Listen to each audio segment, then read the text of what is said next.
Gray is one of the most important colors in painting. And you might be saying, gray, it's such an ugly color. Well, first of all, that's mean. Sorry, gray. And second of all, you need to use gray all the time. Here, tell me what color that ball is. If you said green, you are dead wrong. It's gray.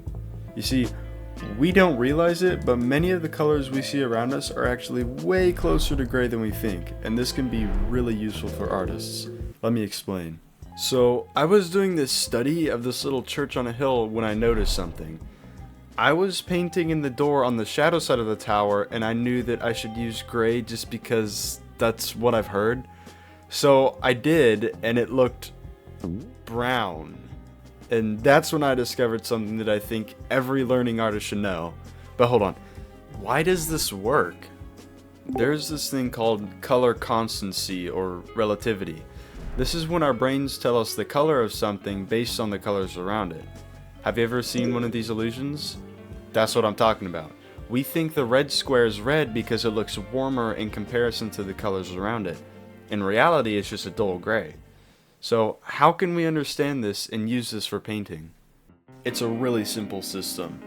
If you put a desaturated gray on top of a color, it will look like the opposite of the color it's sitting on. So if you want a color that's not the opposite of the base color, remember this. The further away the color is from the base color on the color wheel, the closer it gets to gray. And so how we use this is, say we have this cyan background here. If we take a fully desaturated gray, it's going to look like red in this cyan lighting. But if we want any other color except for our complementary, then we do this. So say I want yellow in here. So yellow is about halfway between cyan and red, a straight line across the color wheel. It's right here. So we're going to go halfway to yellow. And then since yellow is about halfway in between cyan and red, we're gonna make it halfway desaturated, and if we put that on the canvas, we get a yellow ball. And so you can use this kind of thought process for any color you want to add in this cyan room. So if we want orange, orange is about, I would say, 3/4 of the way to the opposite. So we're going to go halfway to orange from cyan, which is around right here.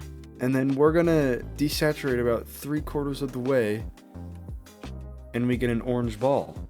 And so here, let's go the other way. So we started at cyan. We want purple. So we will go halfway to purple from cyan. And then purple is halfway in between red and cyan. So we're going to desaturate it halfway. And we get a purple ball under this light blue lighting. Let's go pink. So we go halfway to pink, and it's really close to red, so we're going to desaturate it even more, and we got a pink ball. And this works with almost any color on the color wheel. So if we change our lighting to, let's change our lighting to pink. If we put some gray in here, it's gonna look like this kind of greenish color. And so let's add blue. Let's go to purple, and that blue is halfway, so halfway desaturated. We got, boom, we got blue under this pink lighting. Let's go for yellow again. So we halfway between its opposite color, which is green. We're gonna go halfway between yellow and pink, and yellow's halfway between pink and the complementary, so we're gonna desaturate it halfway. We got a yellow ball under pink lighting. This is really cool, and this is really important to know when you're messing around with colors and lighting for your paintings.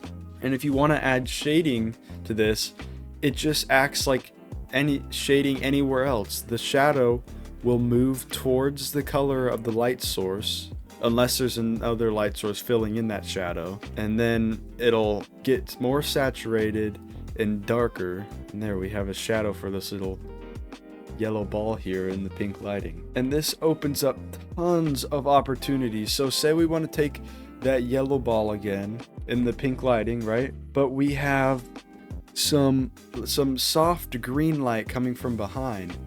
So we have, or maybe this green rim light coming from over here. So we have this rim light, and then we add this shadow. This just creates so many possibilities. Understanding this creates so many possibilities for lighting to make your pieces just look as cool as possible. And so that was what was happening with the church painting. The door was under blue lighting from the sky, and so to make it look like a brown door under blue lighting, I moved it to gray. Since this phenomenon is so common throughout life, this is a huge game changer for artists trying to make their pieces look more believable. It's one of those things that I really wish I got taught to me sooner, so if you're looking to improve your knowledge of how lighting works, I hope I just sped up your journey and made you feel more capable with your art. Thank you for watching, and I'll see you in my next video. Okay.